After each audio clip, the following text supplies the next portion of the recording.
mulai ya teman-teman.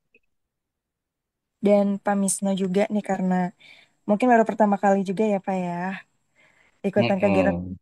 langsung jadi pemateri.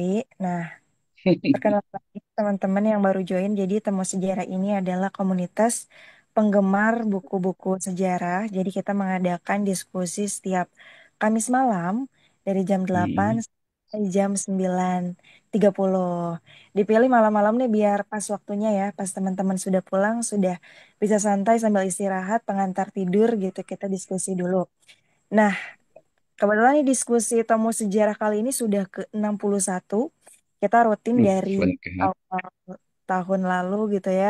Alhamdulillah karena dukungan semua pihak, teman-teman, kemudian juga narasumber, kita bisa terus berlangsung. Dan karena kegiatannya juga by Zoom, jadi anggota Temu Sejarah ini tersebar di seluruh Indonesia, teman-teman. Dari Sumatera, ada ya, Pulau Jawa tentunya banyak, sampai Papua juga ada anggota tamu sejarah. Nah, karena memang anggotanya di mana-mana dan kita biasa ketemu virtual, akhirnya temu sejarah beberapa waktu ke belakang juga mengadakan temu sejarah explore. Jadi kita jalan-jalan buat saling silaturahmi sama anak-anak temu sejarah sambil mengenal situs-situs sejarah di beberapa kota.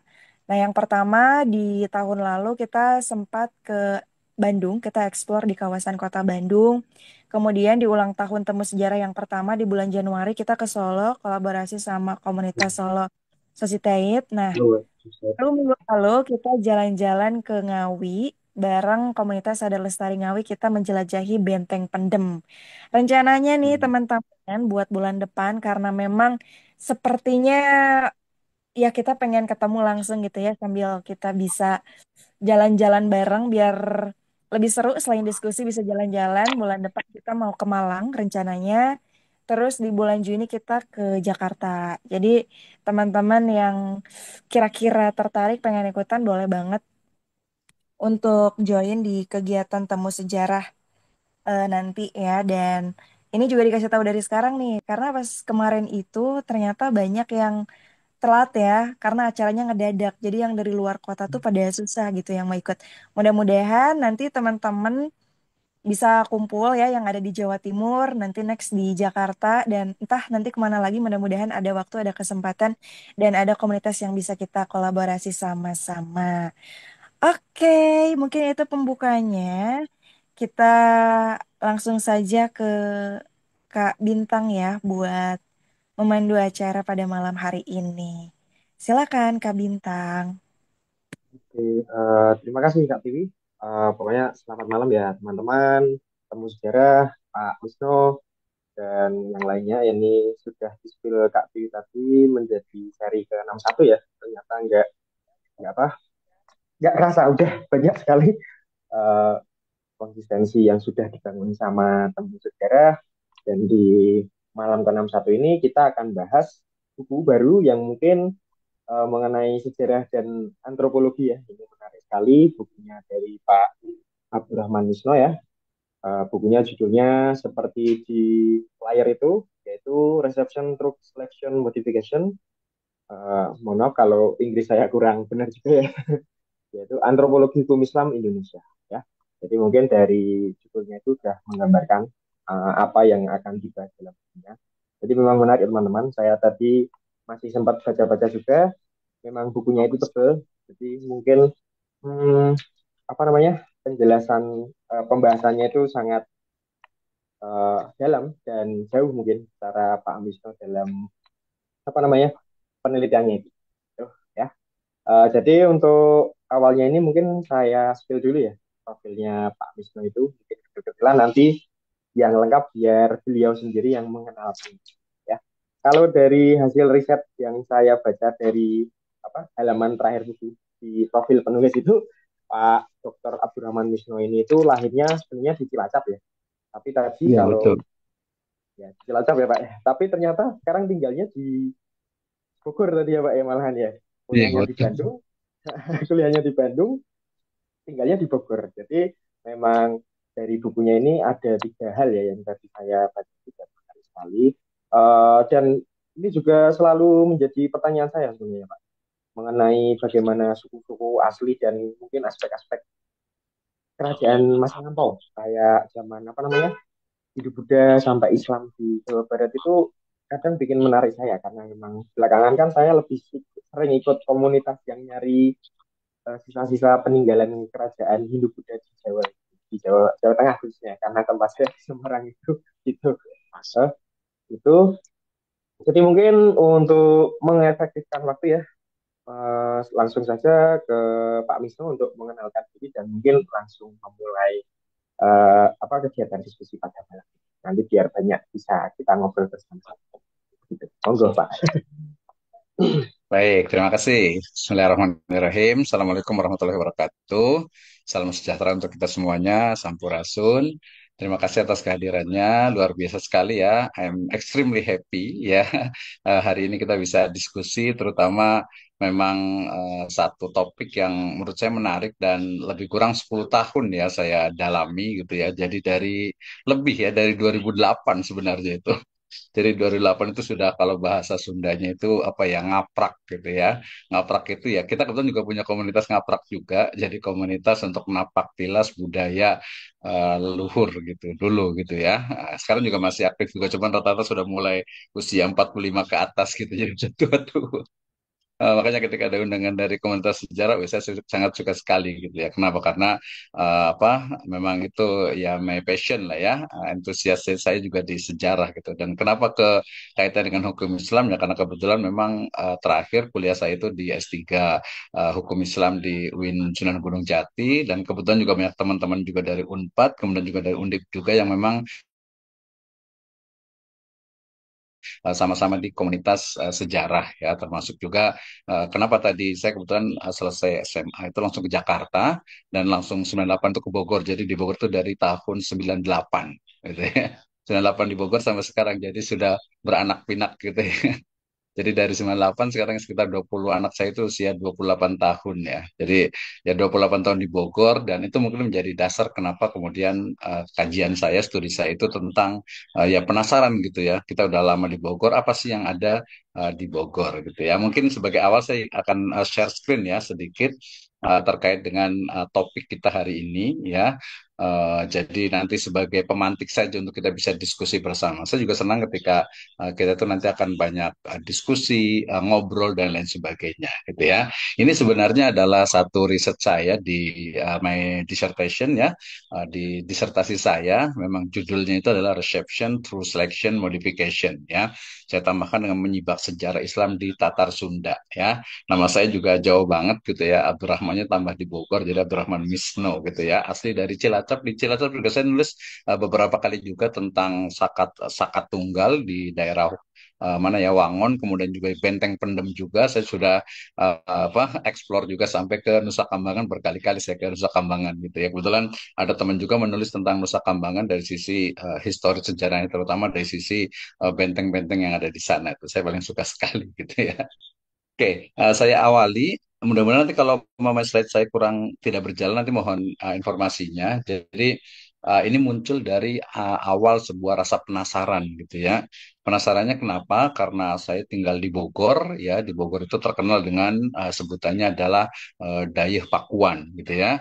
Maka kemudian Pakuan Pajajaran yang sebelumnya ada di Galuh gitu membuat saya itu penasaran. Saya mulai baca buku, membeli buku, kemudian juga explore ya tadi ngaprak ke berbagai tempat khususnya di Bogor, Sukabumi, Cianjur, Banten sampai kemudian ke Bandung juga ya, kemudian ke Garut, kemudian juga sampai ke Ciamis, Cirebon juga gitu ya. Jadi dari ujung barat sampai ujung timur itu untuk mencari sebenarnya seperti apa sih sebenarnya sejarah dari Sunda dan juga Pakuan Pajajaran. Dari barat misalnya kita mulai dari Baduy di sana. Saya hampir 4 tahun ya bolak-balik ke sana untuk melakukan riset sehingga ya mungkin kalau bahasa ini hatam lah tentang Baduy, baik itu Baduy dalam ataupun Baduy luar dan itu memang disertasi saya gitu ya. Kemudian sebenarnya saya juga mengarah ke Jakarta juga juga mungkin tahu ya di Jakarta itu ada namanya itu disebutnya itu dengan Marunda Pulo ya. Dulu itu masih ingat sekali ya, itu kalau ke sana itu harus pakai perahu. Sekarang sudah jadi apa apartemen tuh Marunda itu. Tapi masih ada apa rumah si Pitung ya, walaupun sebenarnya bukan rumah si Pitung di situ sebenarnya ya. Itu adalah rumah dari salah satu bandar ikan. Kemudian si Pitung itu pernah mampir ke situ ya, juga dengan Masjid Al Alamnya di sana. Nah, kita juga riset di sana tidak lama, sekitar 1 sampai 2 tahun juga ya. Kampung Naga ini core dari riset saya. Kenapa? Karena penasaran gitu ya. Ini kampung Sunda gitu di wilayah Sukapura ya, Tasikmalaya, tapi kok ada salah satu sesepuh senior di sana yang namanya itu saya samarkan tapi sama gitu, Saryono gitu ya.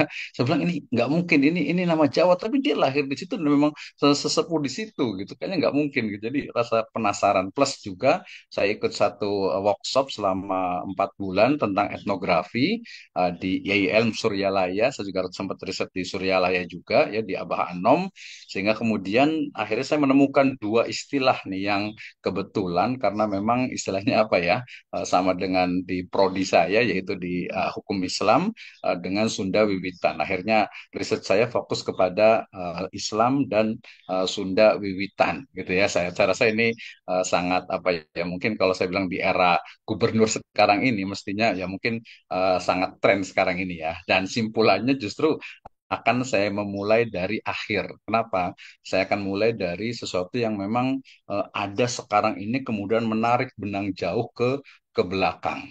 Ya, ini awal ekspedisi saya dulu ke Banten sana, ke Baduy Dalam. Ini perjalanan ya dari Cijahe ke mana? Ke Cikesik. Cikesik itu adalah satu dari 3 Baduy Dalam ya, diantaranya adalah Cibeo. Saya sering menginap di Cibeo, kemudian juga di Cikertawana dan Cikesik. Cikesik ini sebagai, kalau pembagiannya itu adalah dari sisi spiritual ya, spiritualitas dari Baduy ya.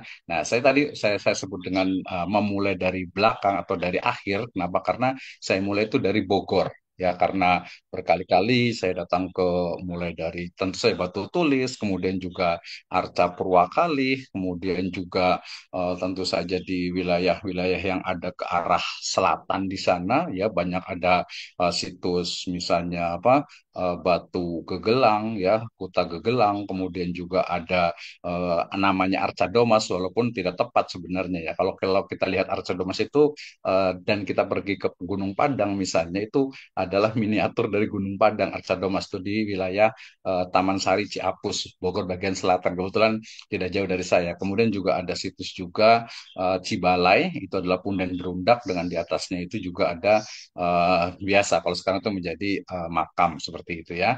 Nah, kemudian dari Bogor, Pakuan, kemudian ke Baduy ada Sunda Wiwitan dan Kampung Naga dengan Islam rasa lokal. Ini kita bisa diskusi bersama lah. Kebetulan dari 2008 saya mulai terjun untuk penasaran gitu ya. Nah, saya juga melihatnya dari belakang juga. Ini juga bahan diskusi yang menarik dan saya yakin pasti akan kontroversial. Saya yakin sekali. Kenapa? Karena memang berbagai perspektif. Makanya saya gunakan 3 ya. Ini sebenarnya buku dalam proses saya ya, buku yang judulnya adalah Senjakala Pakuan Pajajaran. Ini salah satu dari buku yang masih dalam proses untuk penulisannya gitu ya. Jadi ingin melihat sebenarnya faktor-faktor yang kemudian menjadikan Pakuan Pajajaran sebagai sebuah, ya kita sebut Maha Pakuan gitu ya, sebagai sebuah maha kerajaan yang besar dan paling besar dan saat ini ya paling mendominasi tentu saja. Bicara Sunda pasti Eyang Prabu Siliwangi gitu ya. Nah, Senjakala Pakuan Pajajaran ini kalau dari faktor internal dari beberapa buku ya, kebetulan saya juga menerbitkan banyak buku terkait dengan kesundaan gitu ya.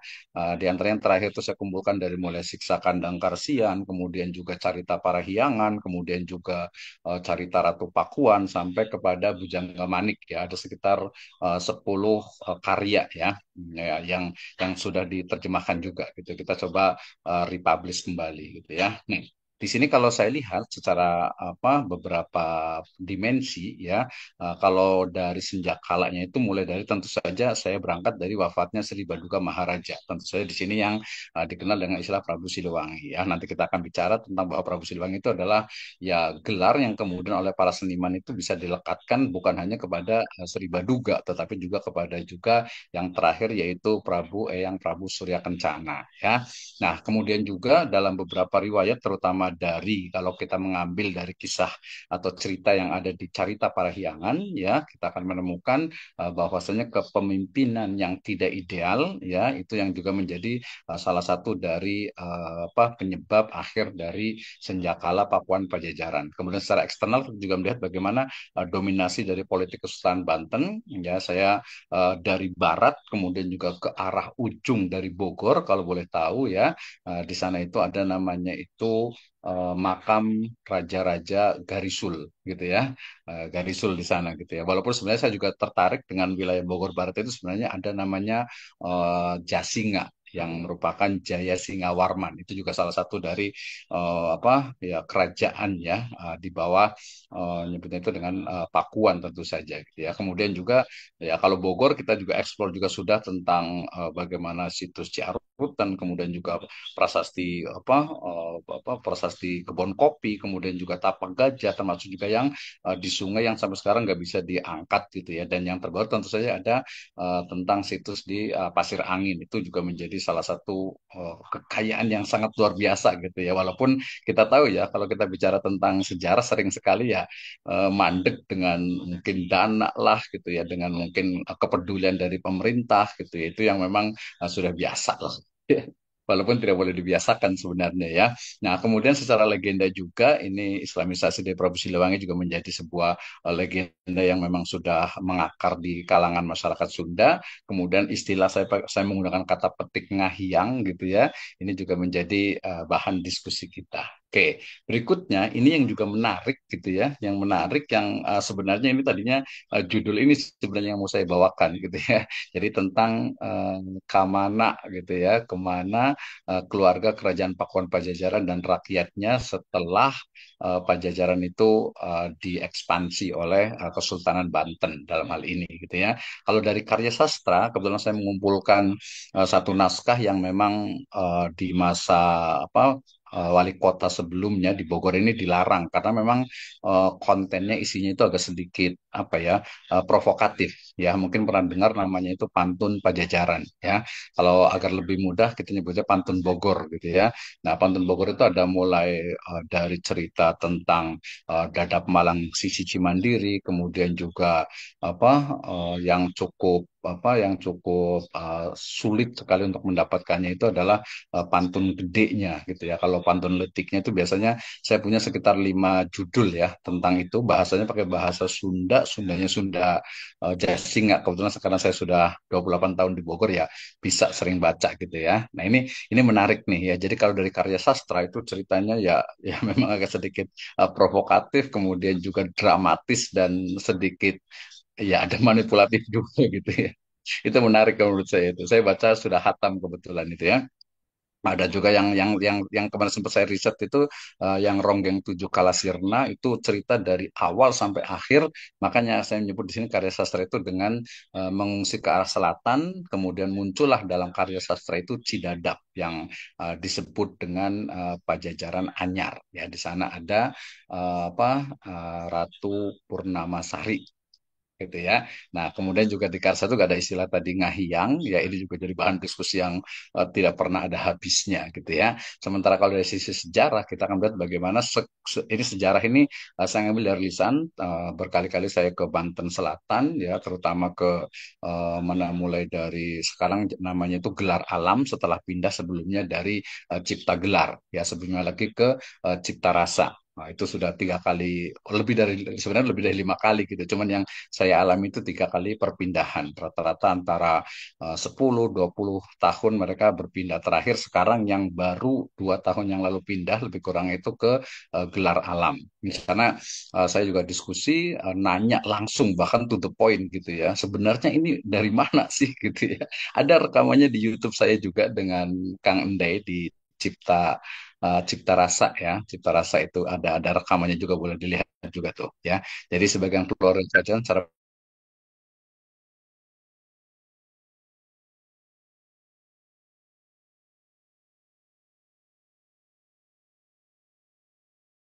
dapat yang masyhur gitu ya. Pakuan itu ya kalau tahu Raya gitu ya ke arah selatan sampai ke Sukasari, kemudian ke Lawang Gintung, di situ ada Arca Purwakalih, kemudian dengan juga ada tentu saja Batu Tulis ya, dengan sebelahnya itu ada Batu Congkrang. Nah, di situ ada di bawahnya juga ada Petirtaan kalau bahasa Jawanya itu ya.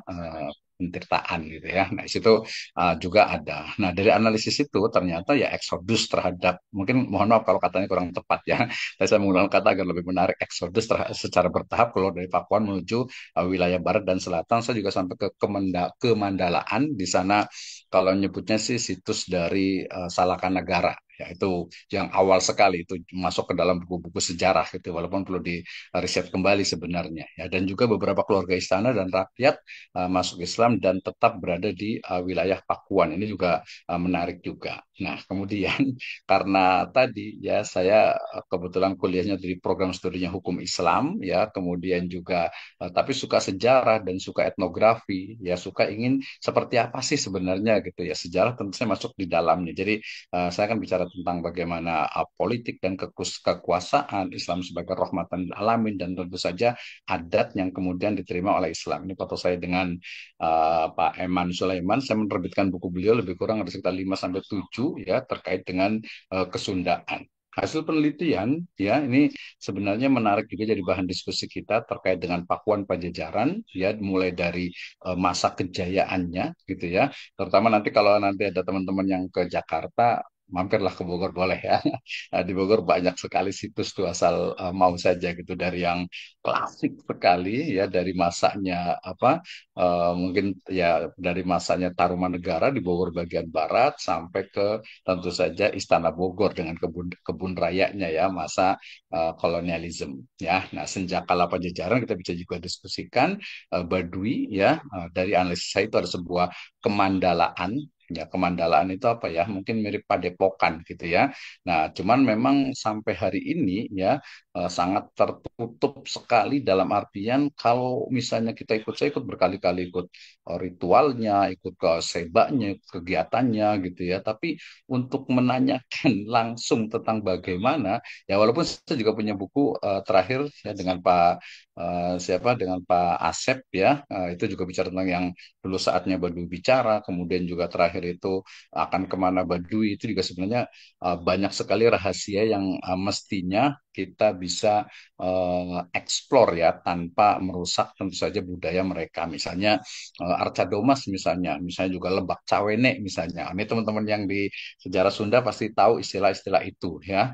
Itu menarik tuh. Kemudian Kampung Naga juga, karena memang kita kebetulan saya risetnya dari awal di sana ya, lebih 4 sampai 6 tahun gitu ya, tidur di sana, ngobrol di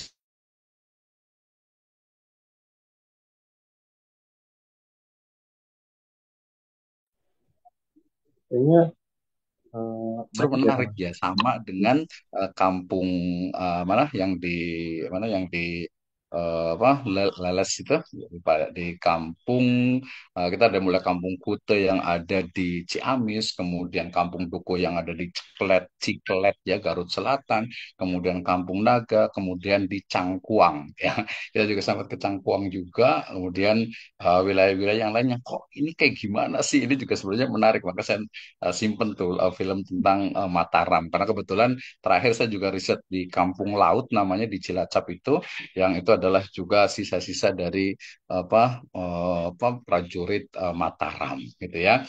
Nah, bahan diskusi kita eksistensi dari Pakuan Pajajaran hingga ke senjakala Pakuan Pajajaran, kemudian kemana keluarga kerajaan Pakuan Pajajaran setelah ditaklukkan kesultanan, kemudian apa hikmah yang kita bisa ambil dari sejarah masa lalu tentu saja, dan bagaimana kejayaan ini akan berulang, dan Islam sebagai agama mayoritas orang Sunda itu kan menjadi sebuah keniscayaan, sehingga ya mau tidak mau ketika kita belajar tentang etnografi, antropologi, kita menemukan ternyata apa ya, penyerangan dari Sultan Agung ke Batavia yang kemudian saya temukan juga di kampung tadi Marunda Pulo gitu ya, di Masjid Al Alamnya, kemudian ternyata sampai ke Depok ya, kemudian sampai ke tadi ke wilayah Cianjur, kemudian sampai ke Cangkuang, kok sampai ke mana? Sampai ke Kampung Naga gitu, bahkan sampai di wilayah saya tuh di Cilacap, di bukan di Kampung Laut namanya itu ya. Di Kampung Laut ini hal yang menarik gitu ya. Dan saya juga mencoba karena saya juga mengkaji tentang misalnya ini yang sangat-sangat ini punten mohon maaf nih, yang sangat-sangat apa ya, sangat-sangat kritis dan sangat kritikal ya, ketika itu artinya itu sensitif gitu ya. Bubat misalnya, jadi mungkin teman-teman bisa nih apa ngobrol tentang bubat gitu, jangan sampai nanti kemudian antara Sunda dengan Jawa itu dikonfrontasikan gitu ya. Ini kan ya teman-teman kalau di apa pemerhati sejarah pasti paham lah tentang bagaimana saya sampai beli bukunya beberapa berkali-kali yang Mataram, kemudian juga yang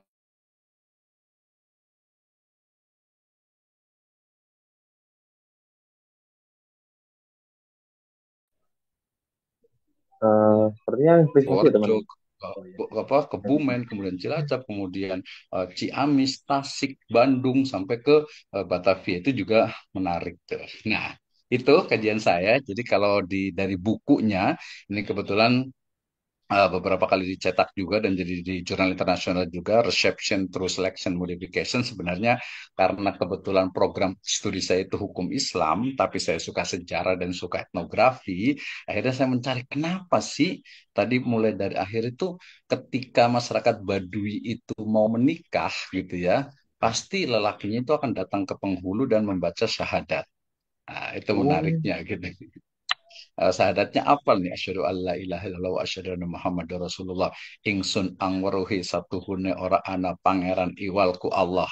Banten, oh. Cirebon pasti itu. Itu bisa dipastikan tuh nggak mungkin. Ini orang Sunda kok ingsun angweruhi satuhune gitu kan. Itu menarik. Kemudian juga di Baduy itu kan ada namanya itu Kampung Cicakal Girang. Cicakal Girang itu adalah tempat penghulu di masa lalu yang kemudian di sana ada situs namanya Batu Pengantin, ya, di mana setiap masa lalu itu ketika orang Baduy baik itu dalam ataupun luar akan menikah pasti diletakkan di dekat Batu Pengantin di situ untuk uh,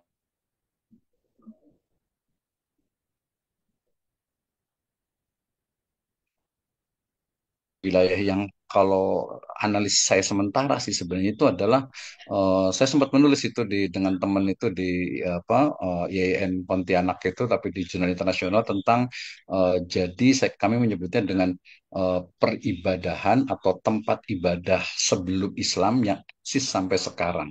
Kenapa? Karena Arca Domas itu ya itu sebenarnya di UI juga sudah diriset bahkan dulu tuh sampai sampai ke sana tempatnya. Sekarang aja dijaga sangat ketat sekali. Itu adalah sebenarnya adalah punden berundak, kemudian Iya. dengan lisung di bagian atasnya, yang kemudian itu menjadi semacam mungkin mirip-mirip apa ya, mirip-mirip ya mungkin Gunung Padang lah kalau sekarang gitu ya. Mirip tapi beda. Kalau yang agak mirip itu di Lebak Beduk di wilayah Citorek ya Banten Selatan itu juga mirip, dan yang agak dekat lagi ya dengan tadi Aca Domas yang ada di Bogor, kemudian juga di Gunung Padang tentu saja. Gitu ya. Nah, itu teman-teman yang bisa saya sharingkan ya, sehingga kita menemukan ya reception, penerimaan melalui seleksi dan modifikasi. Ketika orang Baduy itu mereka menerima misalnya, yang menarik juga, orang Baduy itu selalu menyebutkan kami itu Baduy, Baduy itu harus dihitan, harus disunat gitu ya, dihitan, disunat gitu. Kita kan nggak bisa tradisi sunat itu hitan itu kapan gitu ya. Kapan adanya? Apakah mungkin mau apa istilahnya itu loncat jauh sekali ke zaman Nabi Ibrahim misalnya gitu ya.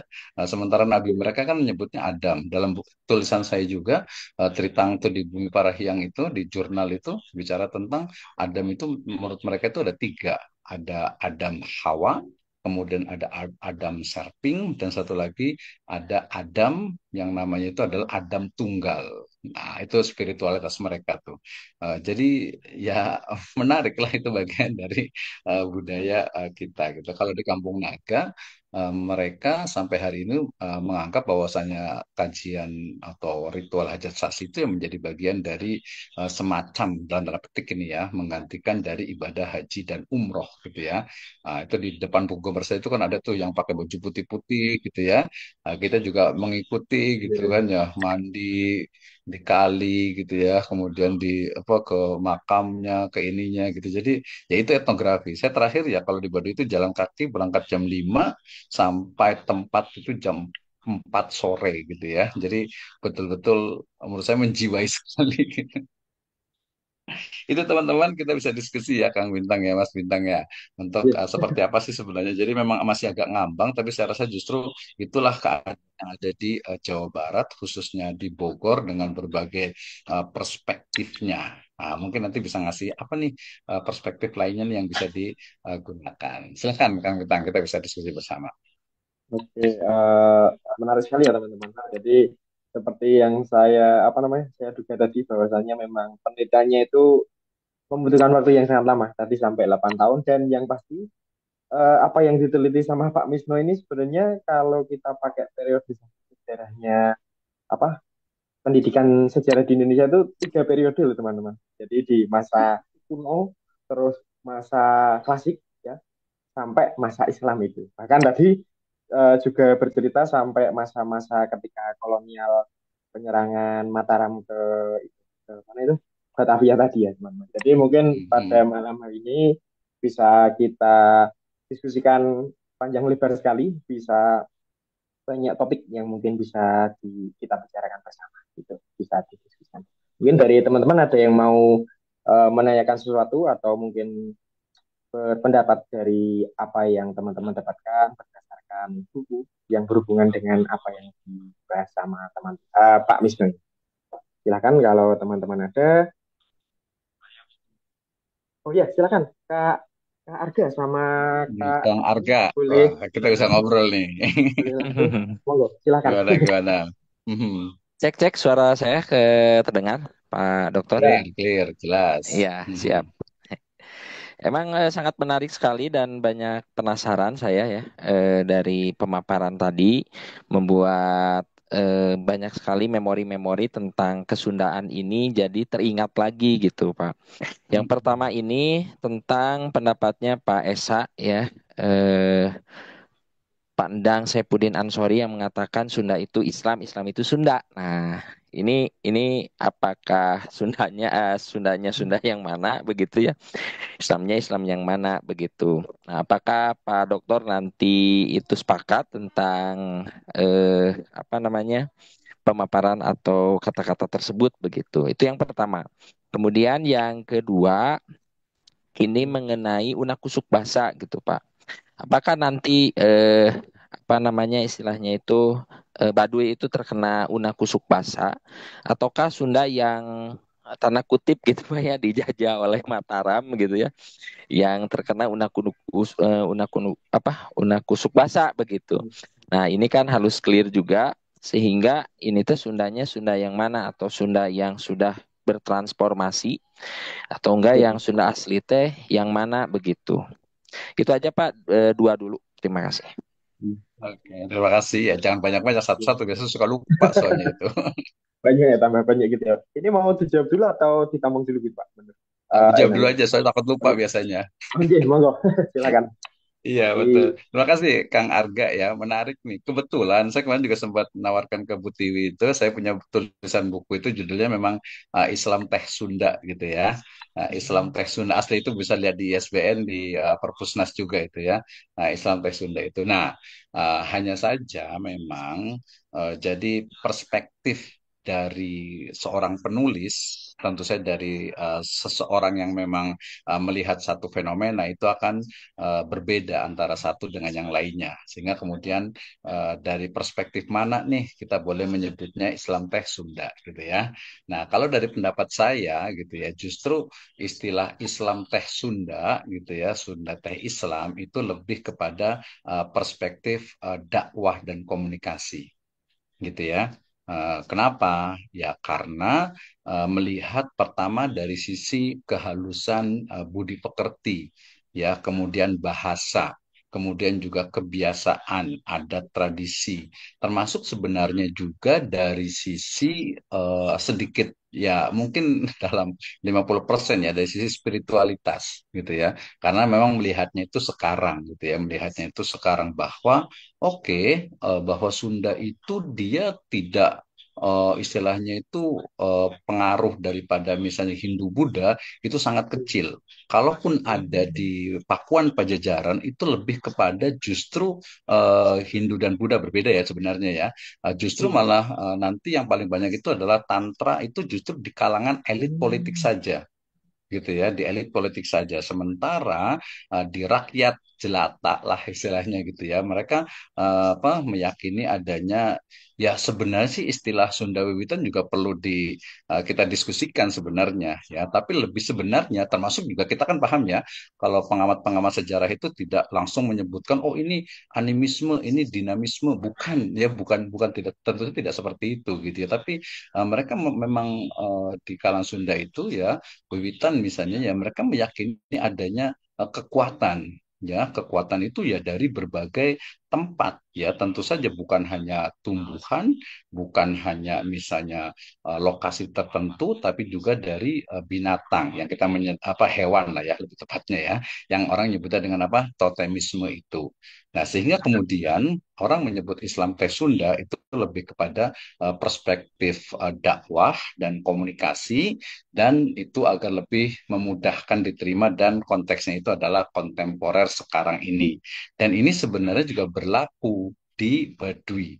Ya, saya karena tadi sudah lama di sana dengan cariknya saya ngambil data banyak sekali gitu ya. Jadi awalnya memang di sana itu kemarin terakhir itu hampir dari 60 kampung ya 60 kampung itu satu desa itu lebih dari 15.000 tanpa KTP tanpa kakak gitu ya kakaknya itu kan di ya kita sebut saja di tempatnya Pak Jaro di situ ya Jaro luar ya bukan Jaro dalam ya.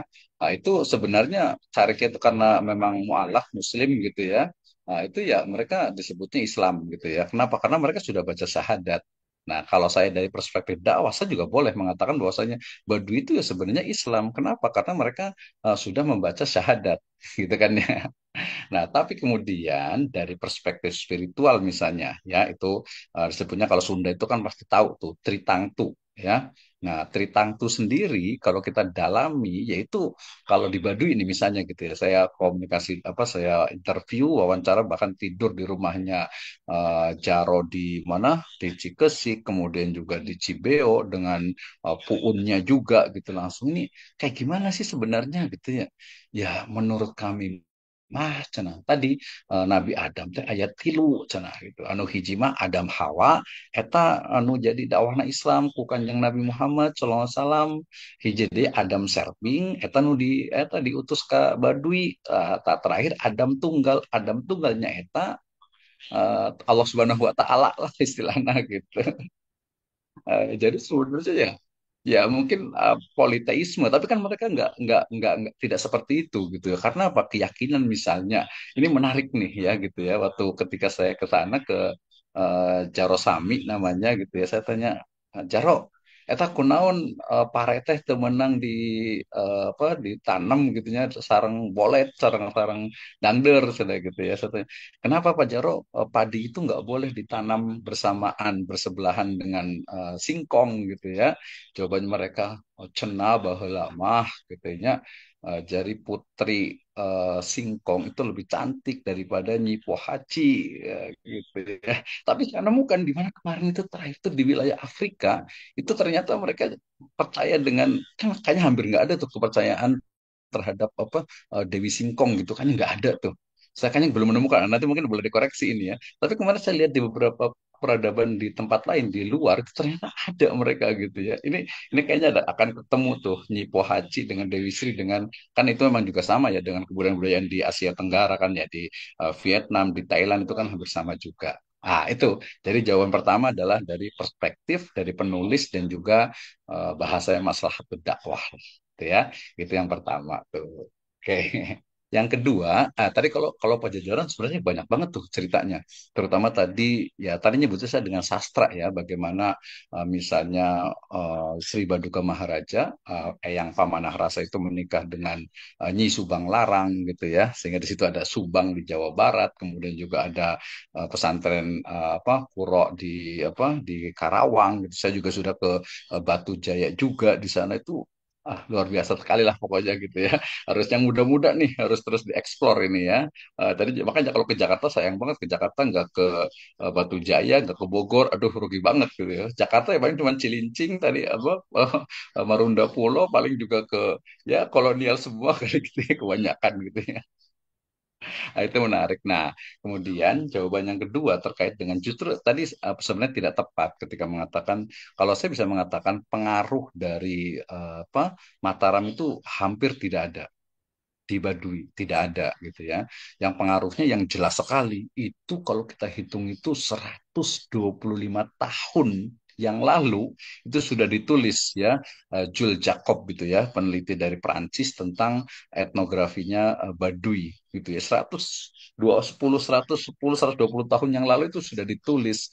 Bagaimana itu yang membuat saya itu penasaran gitu. Jadi di cerita di Jules Jacob itu menyebutkan bahwa sisa-sisa dari apa disebut sisa-sisa dari orang Sunda yang kemudian dikejar oleh pasukan Sultan Hasanuddin masuk ke gunung-gunung dan ke hutan-hutan ya, dan di ujung sebutnya itu dengan kali Cikesik ya, mereka Sultan Hasanuddin itu menghentikan, tidak melanjutkan, kemudian di sana terjadi kesepakatan-kesepakatan.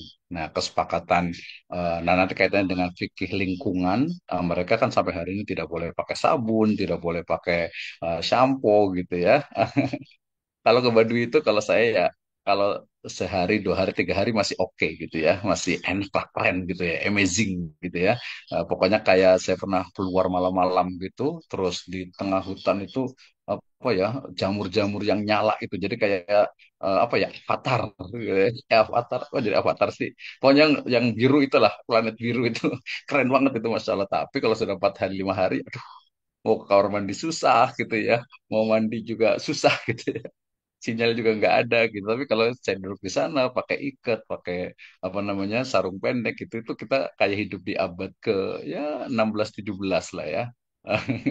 Itu menarik sekali gitu. Nah, tadi tidak ada pengaruh kalau di kajian saya. Pengaruhnya adalah jelas tadi karena dengan kaitan dengan Banten, makanya kemudian salah satu perjanjiannya adalah silahkan tinggal di sana, tapi jangan lupa memberikan upeti, seba, ya walaupun nanti kata-kata upeti itu sangat mereka benci ya.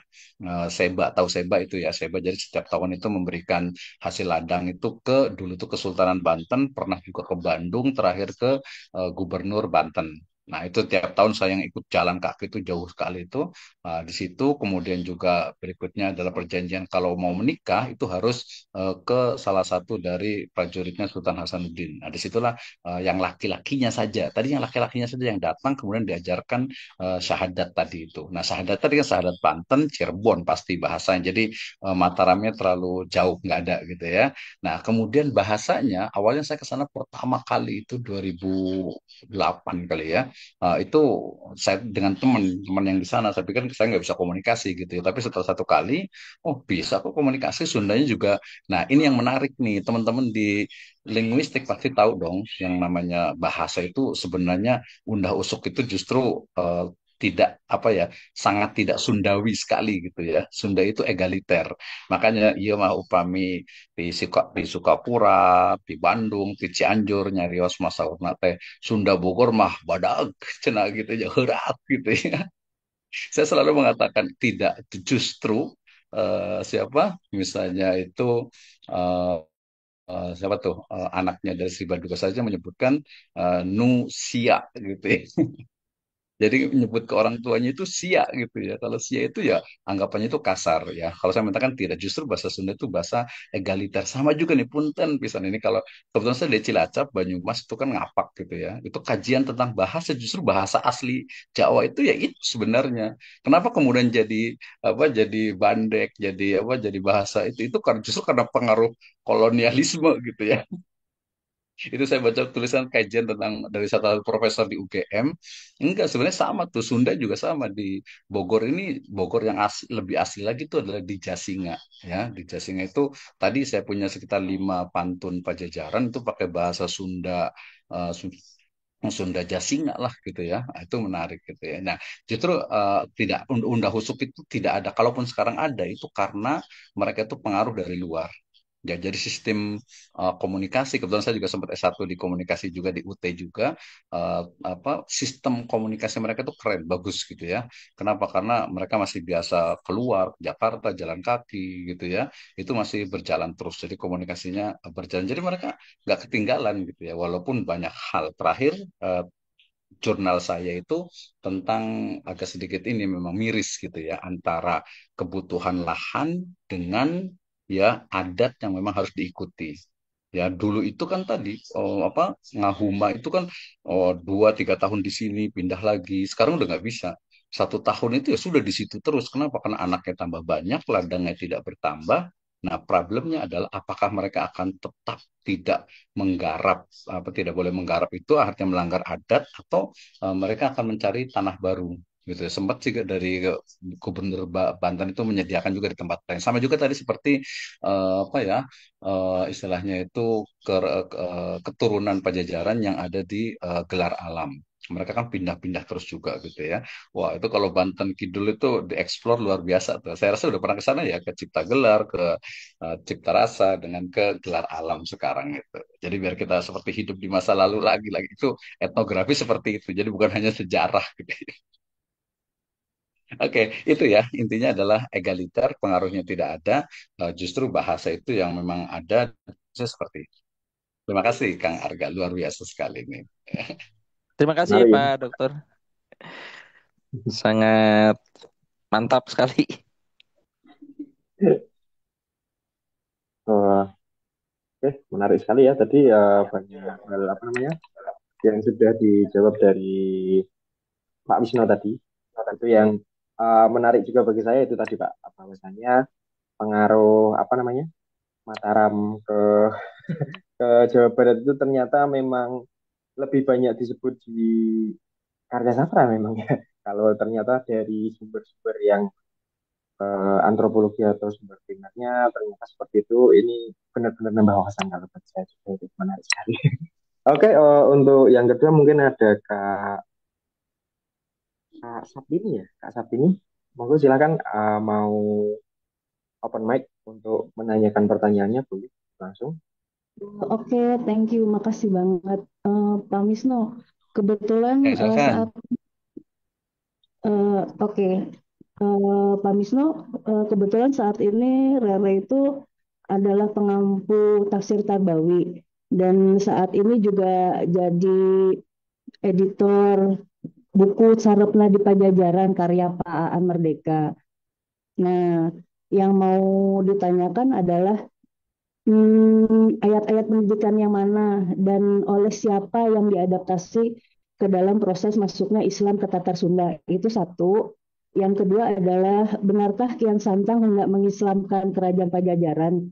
Karena dalam cerita Pantun Sunda, justru konflik yang ingin mengislamkan Pajajaran itu Jaya Antea, bukan Kian Santang. Itu aja pertanyaannya. Oke, terima kasih. Tadi yang pertama agak kurang jelas yaitu tentang ayat-ayat pendidikan mana yang bisa mewakili. Seperti apa? Diambil Bisa diulang lagi, Kang Bintang? Atau itu? ayat-ayat yang diambil untuk pengislaman gitu ya kalau tidak salah ya Kak, atau gimana dari Kak Sabini, saya juga kurang jelas yang di awal-awalnya. Ayat-ayat pendidikan mana yang Ayat ayat-ayat pendidikan mana yang diadaptasi dan oleh siapa ke dalam proses masuknya Islam ke Tatar Sunda? hmm, ayat-ayat pendidikan mana yang diadaptasi dan dipakai untuk pengislaman di Tatar Sunda gitu ya. Ya, ayat pendidikan yang mana dan oleh Ayat apa siapa? nih? Ayat Al-Quran atau ayat ini? Kayaknya ya ayat Ah, Al-Quran ya Kak. Kan tafsir Tarbawi, Pak. Ada Iya, nggak Pak betul. kira-kira itu udah aware belum ulama-ulama pada kajian tafsir Tarbawi? Ya, terima kasih. Ya, saya rasa cukup banyak ya. Kebetulan saya juga suka juga saya mengumpulkan buku-buku dari Syekh Nawawi Al-Bantani, ya itu beliau ya mercusuarnya dari kita sebut saja Islam Sunda ya. Kaitan dengan misalnya di bukunya tentang Adabul Banat gitu ya. Itu juga banyak bicara tentang ayat-ayat Al-Qur'an yang kemudian tadi ditafsirkan dengan nuansa Sunda, terutama memang waktu itu adalah Banten. Ya, itu yang pertama ya. Kemudian yang kedua itu Senawi Al-Bantani. Kemudian yang kedua, kalau menurut saya yang menarik itu adalah justru kajian-kajian yang saya ambil tadi yang disebut dengan pantun Sunda, kami menyebutnya dengan di Bogor ini dengan pantun Bogor dengan pantun Pajajaran. Ini yang kalau menurut saya itu belum dieksplor. Saya sebenarnya sempat ke depan mungkin itu ya. Itu banyak sekali berisi tentang cerita gitu ya, cerita anak, bahkan ada fabel, kemudian cerita-cerita tentang kayangan gitu ya. Ya walaupun di situ ada misalnya di Ronggeng Tujuh Kala Sirna itu dia bisa bicara banyak sekali tentang bagaimana ya spiritualitas Sunda yang kalau kita bisa ambil jadi semacam cerita rakyat itu menurut saya sangat luar biasa itu. Ya sangat luar biasa walaupun memang itu kan karena dari pantun ya, tapi ingat ya pantun di Bogor kan bukan pantun Melayu, beda ya. Dari juru pantun itu kita temukan banyak sekali. Jadi kalau rekomendasi saya sih Syekh Nawawi Al-Bantani itu yang pertama. Kemudian yang kedua ada beberapa yang lebih kontemporer. Kebetulan saya juga bimbing tesis juga ya, satu naskah di Sukabumi sana yang itu juga dari ke Kabuyutan Cikundul Cianjur ya itu juga syarat dengan nilai-nilai lebih ke arah moral ya, moral pendidikan. Nah, itu juga menurut saya menarik juga. Itu kebetulan ada lagi tesis saya belum selesai ini kebetulan bimbingan saya itu tentang studi naskah Sunda, dia pakai Sunda Pegon ya tapi syarat dengan kesundaan. Saya rasa dua itu nanti mungkin kita bisa diskusi lagi lebih mendalam terkait dengan apa di tafsirnya. Itu yang pertama tuh ya. Kemudian yang kedua menarik ini selalunya pasti yang dibicarakan itu adalah Kian Santang, Pamanah Rasa. Kemudian saya juga sampai ke mana di hutan Sancang gitu sana ya. Di Garut sana gitu hutan Sancang kejar-kejarannya sampai kemana gitu ya ke mana Boa gitu ya. Nah pertanyaannya makanya tadi saya menyebutnya dengan ada dari sisi sastra. Dari sisi sastra sendiri dalam kajian saya, jadi kalau boleh lah ya, walaupun tidak 100% benar, sastra itu kan ya legenda dongeng lah ya, gitu ya, walaupun tidak 100% dongeng karena biasanya ada faktanya juga. Jadi saya membagi sastra Sunda, terutama terkait dengan Islamisasi yang ada di Jawa Barat ini, Pasundan ini, itu menjadi dua ya. Yang pertama adalah sastra yang memang dia muncul di awal dari keislaman. Nah, awal dari Islam. Jadi Islam itu belum banyak lah. Mungkin yang terbaru itu hanya ada di Galuh misalnya, di Ciamis sana itu. Nah, itu mewakili cukup banyak tuh. Misalnya ya Siksa Kanda Angkarsian, saya juga ada naskahnya. Tadi Carita Parahyangan, ya kemudian juga Carita Ratu Pakuan gitu ya. Carita Ratu Pakuan kan sebenarnya nanti akhir ketika bicara tentang misalnya Pamanaras itu menikah dengan Nyi Subang Larang, itu di sana sebenarnya muncul di Bogor sini ada namanya itu Cibalagung. Cibalagung itu dari Cibalai Agung. Itu adalah ya ini belum tentu benar ya, dicari dulu kebenarannya. Itu adalah tempat dari Nyi Subang Larang yang karena beliau itu muslimah Islam, kemudian tempatkan di luar Istana Pakuan di Cibalagung ya. Sebelahnya di bawahnya itu dekat Empang itu ada Pancasan, itu namanya dari kita sebut saja Jenderal Pancasona gitu di situ ya. Jadi itu menarik itu sastra yang pertama. Sastra yang kedua adalah sastra yang agak sedikit satir. Kenapa? Karena saya cenderung ya ini banyak analis dari beberapa sejarawan itu banyak modifikasi dari kolonial. Ya tadi ketika saya cerita tentang Ronggeng Tujuh Kalasirna atau mungkin teman-teman yang lihat di YouTube itu tentang bagaimana penderitaan kemudian juga penyiksaan kemudian juga bagaimana begitu tragisnya kejatuhan Pajajaran gitu ya. Padahal kalau kita lihat dari beberapa sumber sejarah ya, sejarah Banten misalnya itu ya, itu tidak seperti itu gitu ya. Nah, ini menarik ini ya. Jadi saya kok walaupun ini ya ada juga analisisnya tadi. Pertama adalah sastra yang ditulis ketika Islam itu baru sekali. Ya, yang kedua adalah sastra yang ditulis ketika memang dia itu Islam itu mulai berkembang di tanah Pasundan. Nah, ini ada beberapa yang sebenarnya itu apa ya? Ya, mungkin memang mereka tidak suka gitu dengan Islam gitu ya. Walaupun ini kemudian dibumbui lagi oleh kolonialisme. Saya selalu menyebutnya ke sana gitu ya. Dan yang ketiga adalah, ini yang terakhir, yang ketiga jawabannya itu adalah sastra yang kemudian dikembangkan oleh umat Islam, ya oleh umat Islam, oleh tokoh-tokoh Islam yang kemudian untuk menutup konflik yang ada antara lokal, antara Sunda dengan Islam. Maka kemudian tadi ya kan belum tentu benar atau tidak gitu ya, walaupun ini sangat kontroversial. Apakah Sri Baduga Maharaja yang Prabu Siliwangi itu Muslim atau bukan gitu ya? Kenapa ketika bukan Muslim kok menikah dengan Nyi Subang Larang yang santrinya Syekh Kuro?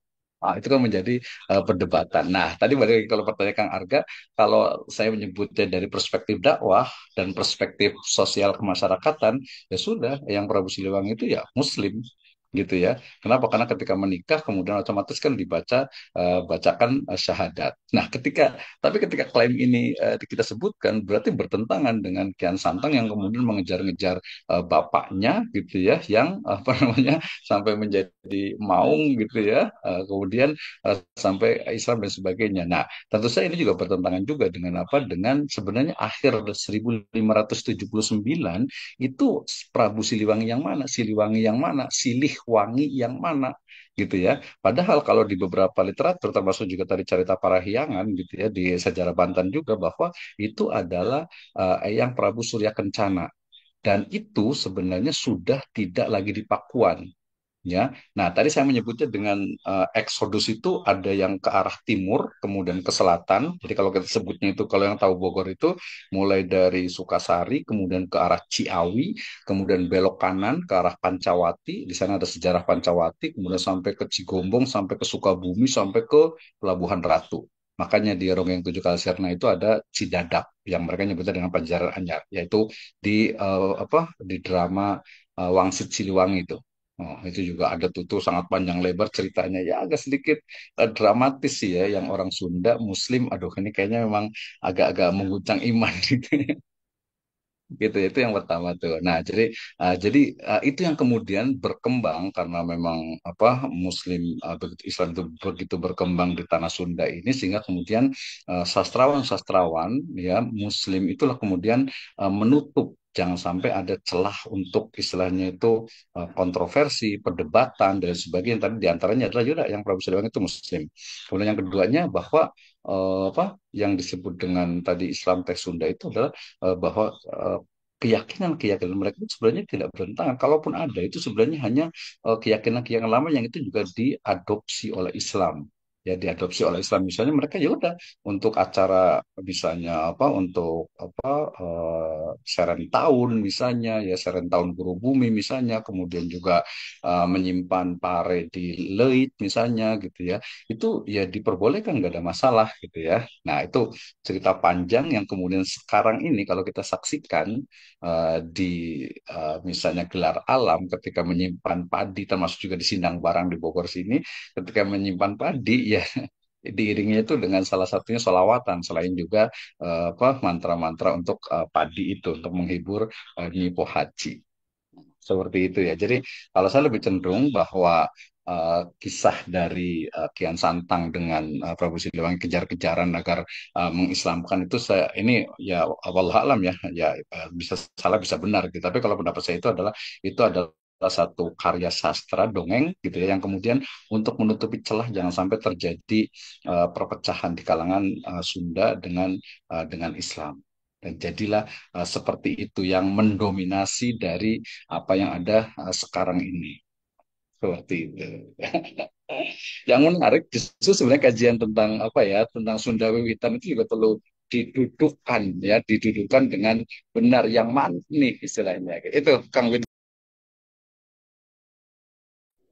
Oke, menarik sekali ya. Jadi kalau tentang Kian Santang tadi saya juga sering apa namanya penasaran juga ya. Apalagi konteksnya saya kan eh, membaca sejarah Pajajaran itu ya tadi banyak dari kaya sasa dan tidak bisa secara langsung karena tempatnya di Jawa Tengah, beda wilayahnya gitu. Tapi kayaknya benar juga ya Pak. Kalau apa namanya tadi karya sastra yang memang sudah ada, yang kedua tadi yang dibilang Pak Misno satir itu memang sepertinya di zaman-zaman kolonial itu memang banyak diproduksi ya. Gitu. Kalau tidak salah sependek seingat saya baca bukunya Nancy K. Florida sama bukunya Mengislamkan Jawa yang Merle Kavin Reclef itu kan memang ada satu Javanologi kalau tidak salah ya Pak ya. Jadi mereka memang Ya, betul. memproduksi banyak babat-babat sama karya-karya sastra itu untuk istilahnya bahasa kasarnya itu kadang menjelek-jelekkan suatu budaya dalam konteks ini Islam gitu. Ini menarik ya. Kayak kalau di Jawa itu yang paling terkenal biasanya itu kalau nggak babat Kediri, eh, Serat Gatotmojo sama Darmo Gandhi.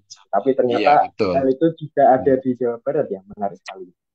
Iya, ada betul. Itu tadi yang banyak sekali tadi diantaranya adalah tadi ada Rong yang Tujuh Kalasirna, kemudian Dadap Hmm, Malang Sisi Cimandiri, ya itu hmm, dua diantara dari tujuh itu saya punya lima. Itu apa ya? Tadi saya cerita itu cerita ketika terjadi peperangan antara Kesultanan Banten dengan dengan Pajajaran itu perang itu kan terjadi anggap saja 24 jam. Maka lucu gitu ya ketika sudah masuk duhur yang dari Sultan Banten itu bilang, kita istirahat dulu ya, kita mau sholat dulu nih, perangnya bentar berhenti dulu. Ini padahal duel dua orang ini, dua orang itu di Sempur kalau ada yang tahu itu.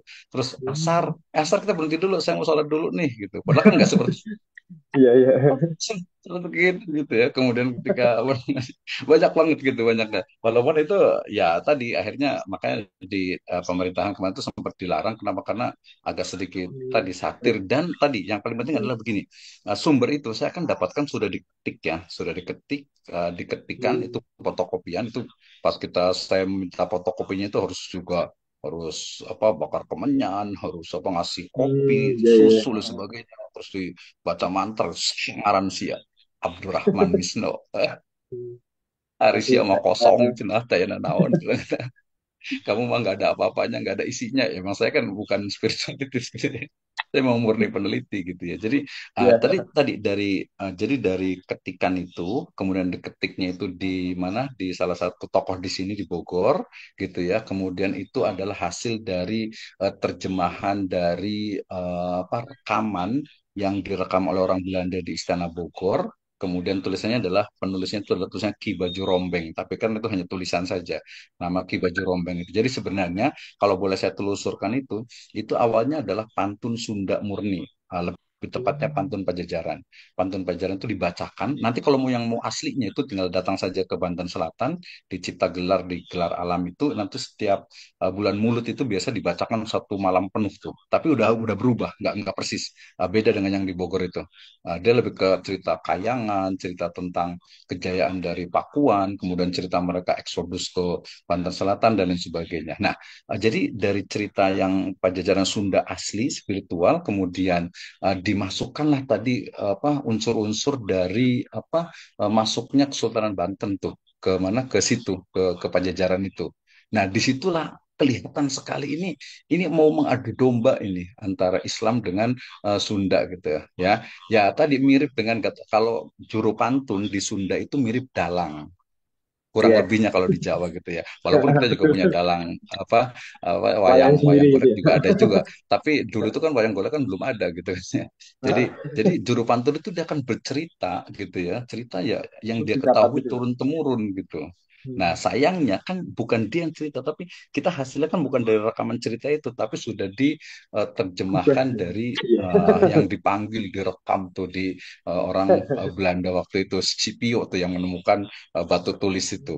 Nah, itu menarik. Ada satu lagi nih kayaknya nih Pak Oh Sewo ini iya, Kang Muhammad ada Rizky silakan. Diansa. Kak Muhammad Rizky, monggo silakan langsung untuk mengumumkan pertanyaannya. Boleh Tes, open mic. tes. Suara saya terdengar? Ya, terdengar. Ya, Ya. Ya, Assalamualaikum, Pak Misno. Waalaikumsalam. Ini Silakan. mungkin mau bukan tentang antropologi Islam, tetapi tentang antropologi juga. Kebetulan saya orang Jambi, dan Hmm. juga sedang meneliti sejarah tentang Jambi. Ini yang menarik tentang saya itu adanya menurut hipotesis almarhum Pak Junaidi Nur, salah satu sejarawan Jambi, itu menunjukkan adanya hubungan antara Kesultanan Jambi dan masyarakat Sunda. eh Potensinya berdasarkan salah satunya ada dua itu adanya budaya Sisingaan yang di masyarakat Jambi. Dan itu yang Mhm. kedua itu terdapatnya wilayah di wilayah Jambi Selatan saat ini yang bernama Pakuan Baru. Dan juga menurut penelitian saya baru ini, yaitu saya datang ke Jakarta langsung, Pak, itu ke kantor Mhm. Andrinya. Itu saya baca tulisan-tulisan catatan Hocherering itu terdapat satu surat di mana menunjukkan bahwa Kesultanan Jambi pernah mengirimkan salah satu putrinya, itu namanya Ratu Adi Kusuma, untuk menikahi Sultan Ageng Banten, Pak. Itu tahun 1682. Yang kalau menurut saya kan agak jauh 1682 dengan runtuhnya Kerajaan Pakuan Pajajaran kan. Tapi mengapa yang di Jambi ini namanya Pakuan Baru? Kenapa enggak Banten Baru atau Galuh Baru itu, Pak? Mungkin Bapak lebih tahu tentang sejarah Sunda begitu, Pak. Ya, terima kasih Mas Muhammad Rizky ya. Oke, jadi pertama itu tadi kita sempat belum bicara ya tentang asal usul dari kata-kata Pakuan ya. Kata-kata Pakuan secara etimologi gitu ya. Jadi ada minimal itu ada tiga istilah untuk Pakuan secara etimologi. Yang pertama itu adalah Pakuwon, Pakuwon ya, dari kata-kata kuwu. Kalau di Jawa juga jadi Pakuwon juga, Pakuan, Paku Alaman gitu ya. Pertama itu Pakuwon gitu ya. Yang kedua itu adalah Paku, yaitu pohon paku ya, pohon paku-pakuan ya, mirip-mirip cemara kayak gitu ya. Nah, itu pakuan gitu ya. Nah, kemudian ada nyebut itu dengan pakuan ya, pakuan pakai W deh, pakuan. Nah, itu merujuk kepada kumpulan atau istana atau tempat bagi Pak. Sebenarnya lebih tepatnya terlalu kecil kalau kita bilang apa, kepala kampung ya. Kita sebut aja ya tempat untuk raja. Sehingga lengkapnya adalah Pakuan Pajajaran. Jadi Pakuan Pajajaran itu ada juga dua makna. Yang pertama itu adalah pakuan, ya tempat kubu, tempat raja, tempat pimpinan, ya yang berjajar. Ya, yang kedua itu adalah memang di situ ada tanaman, tumbuh-tumbuhan paku-pakuan yang berjajar, gitu ya.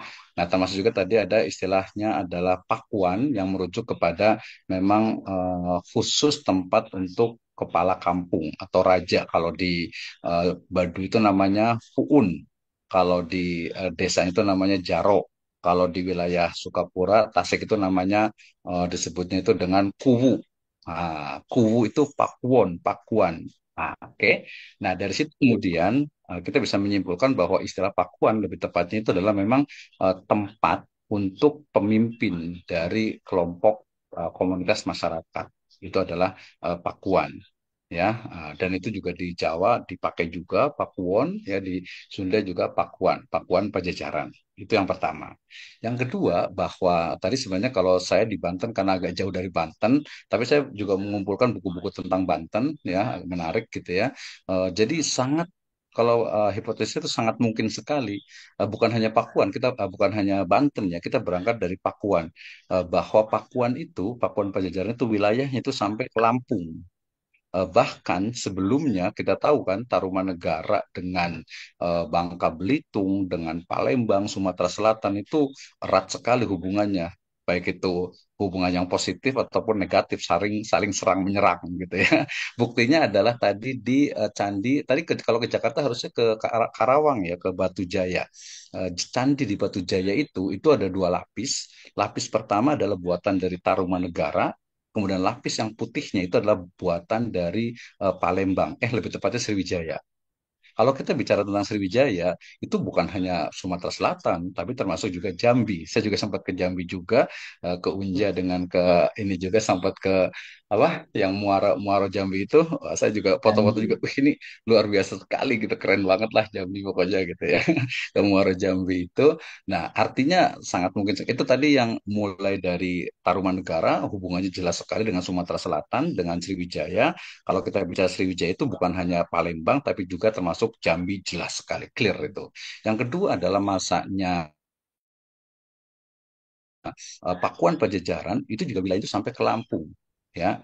Nah, di sana saya yakin sekali komunitas-komunitas komunikasi antara Sunda dengan Lampung itu berjalan tuh. Termasuk juga pemberian upeti dari wilayah Lampung. Nah, Lampung sendiri kan tidak terbatas juga sekarang ini dengan Provinsi Lampung.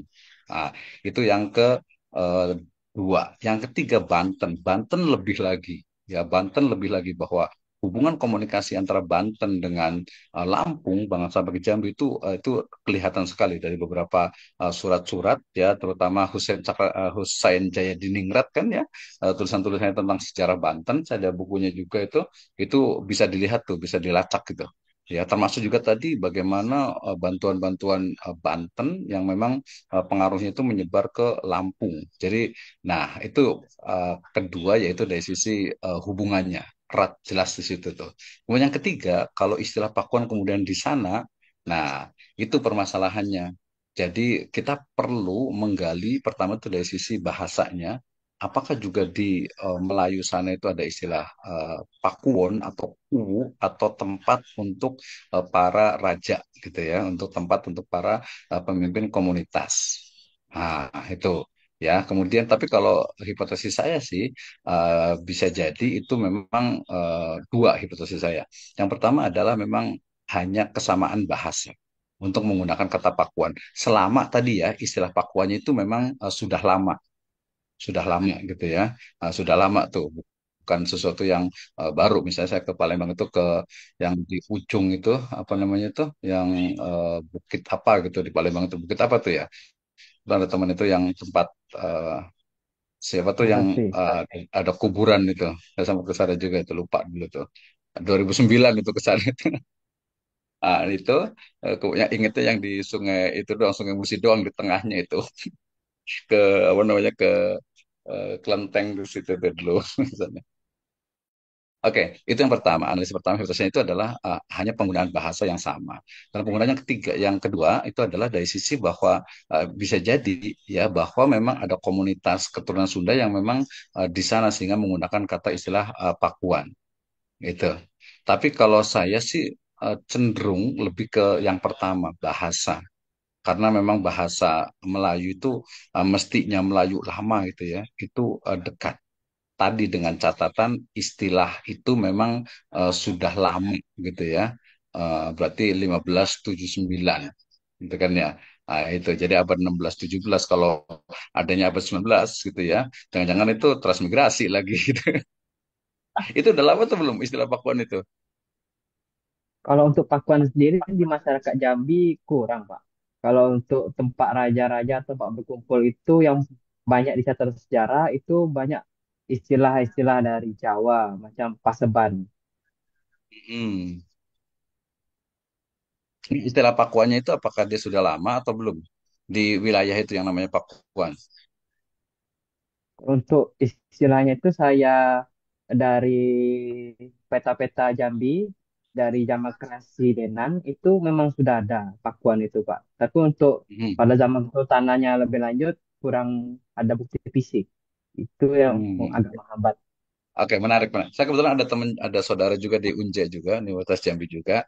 Ada dosen juga, teman di situ juga. Nanti bisa komunikasi lah kayak. Nanti kita cari, bikin penasaran ini. Oke, terima kasih, Mas Rizky. Iya, makasih, Pak. Mm-mm. Menarik. Jadi mungkin ada hubungannya sama toponimi gitu juga mungkin Pak, kayak seperti itu ya. Meskipun apa namanya, kadang beberapa tempat namanya hampir sama-sama, tapi juga ada kisah-kisah peninggalan gitu. Mungkin untuk teman-teman lain mungkin ada yang mau ditanyakan lagi karena waktu kita masih sekitar 15 menit ya, Iya, masih iya, istilah lumayan nama panjang. menarik tuh. Ya, saya dengan teman dengan Pak itu bikin buku toponimi Bogor, itu cuma Bogor saja. Hmm. Harusnya toponimi Indonesia mestinya itu, ya. Hmm. Kalau di itu Hmm. betul, kalau di Jawa Barat itu banyak sekali nama yang sama, sampai ke wilayah Jawa Tengah juga. Bahkan kita Hmm. tahu bahwa kemarin itu ada penemuan prasasti di Purbalingga, itu Hmm. adalah wilayah kekuasaannya Pakuan, Pajajaran.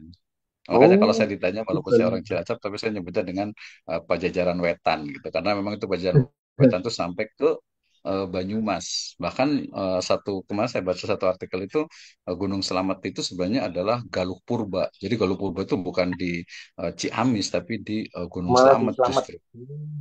Hal Mm. baru ini.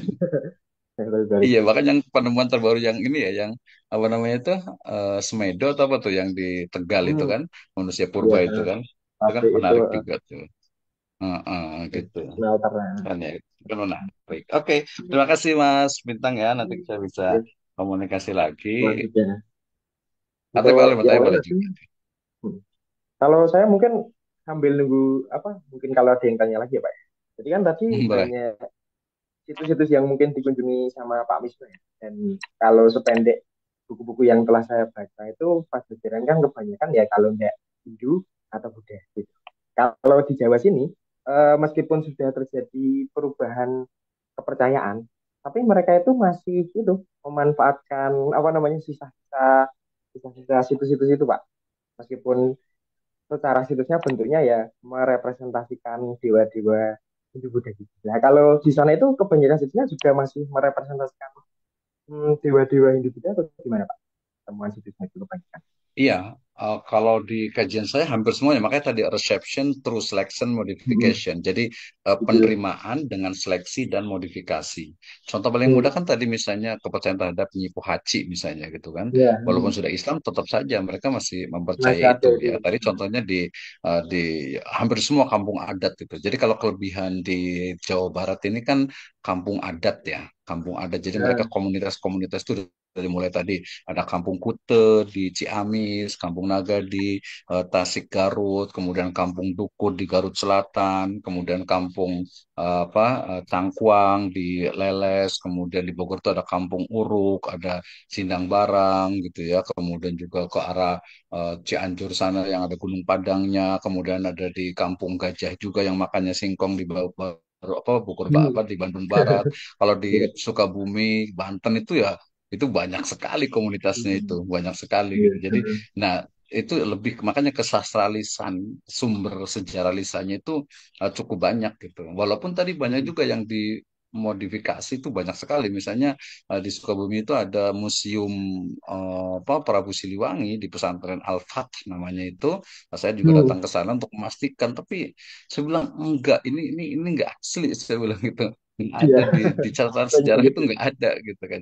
Tapi tadi kalau kepercayaan terhadap itu sampai sekarang Masih, masih berjalan, masih masih ada gitu, masih dan tadi saya nyebutnya makanya Islamnya itu lebih ke rasa lokal tapi tanpa meninggalkan juga keislamannya itu. Jadi makanya iya, Islam teks Sunda satu perspektif itu hmm, betul gitu ya. Betul. Kenapa? Karena tadi kepercayaan ya kemudian keyakinan-keyakinan itu masih kuat sekali gitu. Di Bogor hmm, sini juga sama. Ya ada perubahan-perubahan tuh sedikit sebenarnya itu. Itu, Mas Andi. hmm. Kalau untuk bentuk fisiknya itu maksudnya masih sangat arca-arca zaman Hindu-Buddha gitu Pak. Soalnya kan kalau di sini di Jawa itu kebanyakan Yoni misalnya gitu. Yoni di sini itu ada di sebuah masjid. Nah, terus mereka bilangnya sudah pemahamannya itu udah beda. Oh ini tuh kan dulunya itu suatu lumpang dibikin sama Sunan gitu. Biasanya kalau di sini itu. Kalau di sana bagaimana Pak? Apakah juga seperti itu Mas? Tapi secara perwujudannya itu benar-benar menggambarkan dewa misalnya di sini Agastya gitu. Iya, kalau kalau saya lihat tidak jauh berbeda sebenarnya gitu. Kenapa? Karena misalnya dari sisi kalau yang kelihatan banget kan tadi misalnya masjid misalnya gitu ya. Hmm. Masjid itu kalau yang asli kan pertama nggak pakai kubah gitu kan. Ya, Di Kampung masih. Duku, di Kampung Naga, di mana tuh dia nggak pakai kubah gitu. Kemudian juga dia tidak menggunakan istilahnya itu apa kayak semacam apa tuh namanya itu untuk di depannya itu dia pokoknya beda banget lah dengan masjid yang nuansa Timur Hmm. Tengah apa Mughal gitu nggak beda banget gitu. Yang pertama tuh dari sisi kemudian dari sisi kalau umpamanya kegiatan-kegiatan acara itu lebih banyak lagi tuh. Lebih banyak lagi. Jadi mungkin kalau di Sunda ini kan dia nggak terlalu Betul. banyak kalau peninggalan dalam bentuk kayak prasasti apa kan tidak terlalu Gitu. banyak. Atau mungkin Hmm. kalau lihatnya di batu tulis. Di batu tulis apa Ya, sekarang itu? Ya itu di situ Tawasula, di situ apa nah, namanya? banyak apa tradisi yang Islam-Islam malah kayak gitu ya Pak ya, kayaknya. Iya betul betul Gunung Padang juga sama kayak gitu. Kemudian sebenarnya di Baduy sendiri ya orang-orang Islam itu banyak yang datang ke Puunnya itu untuk minta didoakan dan itu banyak Hmm. sekali. Banyak sekali. Mereka tahu bahwa ya dalam tanda petik itu mereka itu bukan Islam gitu kan. Itu udah banyak sekali kayak gitu. Jadi hanya bedanya memang kalau di Jawa itu dia lebih ke artefak gitu ya. Sementara kalau Ya. di Jawa Barat ada artefak juga ada, tapi lebih ke arah tadi apa ya disebutnya itu kalau di hukum itu living law. Living law gitu ya. Hmm. Jadi living living apa kalau di antropologi gitu ya? Living history kali gitu ya. Hmm. Cara Jadi hidupnya gitu. sejarah. Iya betul. Kalau benda-bendanya ya mereka lebih karena ke alam gitu ya Hmm. di apa ya misalnya kalau apa kayak kalau misalnya di mana di Ciamis misalnya di mana di Situ Lengkong misalnya. Di situ kan juga kegiatan-kegiatan untuk apa Maulid kemudian apa itu Ya. sebenarnya pusat ini sebenarnya dia bukan bukan dari Islam sebenarnya di Karangkamulian misalnya gitu ya. Nah, itu sebenarnya termasuk juga banyak lah gitu ya. Jadi hampir semuanya itu sebenarnya ya tadi modifikasi semuanya itu. Jadi penyerapan yang memang terus berjalan gitu. Tinggal kuat yang mana. Ada yang kuat, ada yang tetap dipelihara. Di satu pesantren di Bogor ini ada batu tulis yang memang apa peninggalan orang apa peninggalan dulu gitu ya. Kemudian juga ada di sebelah masjid itu yang memang apa istilahnya itu kayak semacam apa yang bukan batu kedok apa namanya itu yang kayak yang batu bulat-bulat apa namanya itu batu yang bulat-bulat yang kayak buat main congklak gitu Oh namanya apa iya, tuh satu apa namanya? Sing kalau saya sing lupa itu tuh kan. lakon Itu kalau gitu tidak ya. salah kalau Nah, termasuk juga di Gunung Padang. Jangan lupa di Gunung Padang itu untuk sholawatan, untuk apa itu di atasnya Ah. gitu kan ya. Dan saya bikin artikel juga menuju terang di Gunung Padang karena datang beberapa kali ke sana gitu kan ya. Ya ini berubah gitu. Itu justru ya tadi menarik gitu ya. Ketika itu adalah simbol-simbol agama lain gitu, tapi kemudian digunakan untuk Islam gitu ya. Itu Iya. menarik. Banyak sekali gitu ya. Samalah lebih kurangnya gitu ya. Mm-mm. Memang malah memperkaya itu ya Pak ya. Memperkaya secara Iya. tradisi sama sejarahnya gitu. Nanti bisa diskusi lebih ini lagi, mungkin bisa lebih spesifik lah. Pokoknya kalau mau tanya-tanya tentang Jawa Barat, khususnya Bogor gitu ya. Pokoknya Jawa bagian Barat gitu ya. Jawa Barat bagian Barat gitu. Nanti kalau di Jawa Sukapura Timur. ada teman-teman di Sukapura, di Ciamis juga banyak, di Subang juga banyak, Purwakarta juga banyak, Cirebon juga banyak. Jadi tahu oh ternyata Sunda itu juga apa subkulturnya itu banyak gitu. Banyak. Subkulturnya itu banyak. Salah satu yang di Bogor. Cuman tadi terakhir dari saya itu ya sayangnya memang perhatian pemerintah ini loh saya itu yang ini sekali. Ya. Kemarin kita dari budayawan, seniman, sejarawan itu sedikit protes terhadap pembangunan apa museum Pakuan Pajajaran yang dibangun tuh pas memang di depan apa batu tulis. Masalahnya bukan apa-apa. Jadi arsiteknya itu ya ornamennya itu bukan ornamen Sunda tapi jadi ornamen Melayu jadinya gitu. Jadi nggak Udah. melambangkan Udah. Sunda tuh begini. Iya.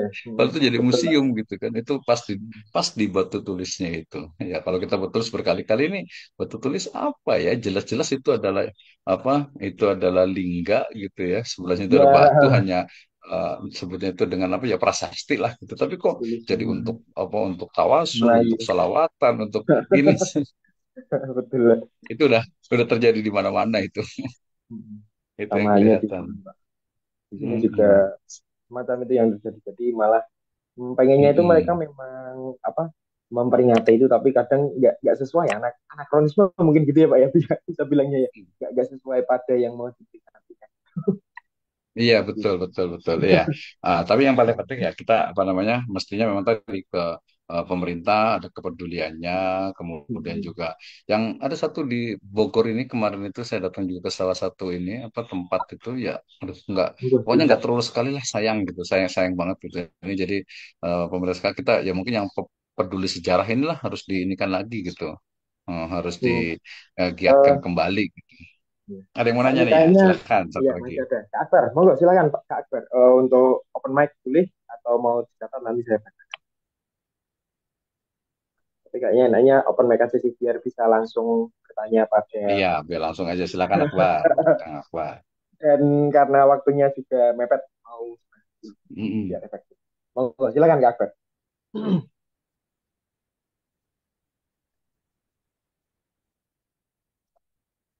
Kan, Mas Masih, Akbar, Kang Akbar. masih, masih kan dia kayaknya. Ya.